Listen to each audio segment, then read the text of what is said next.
I think a big factor right now, for sure, is a loss of trust in science, particularly in this context. And I think a number of things are driving that. I think there is concern about the commercialization of science. So you hear anti-vaxxers talk a lot about the role of big pharma.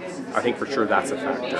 I think another factor is this idea that we shouldn't trust science. You hear conflicting information in the popular press all the time. You hear conflicting bits of information from celebrities. You hear all of that, and I think that also lowers the trust that people have in what is being mentioned about vaccination.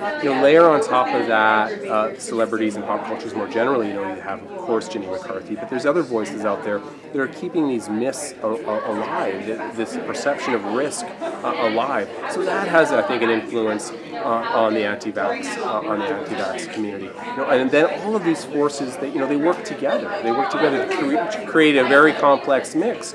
And then what happens, I think, is that people start to self-identify. They have communities of anti-vax individuals that reinforce these beliefs. Social media plays a role in that regard. So yeah, it's very, very complicated, and just giving people information about what the science says about the facts around vaccination isn't going to do it. I think countering this is going to be complicated, and you have to use a lot of different tools.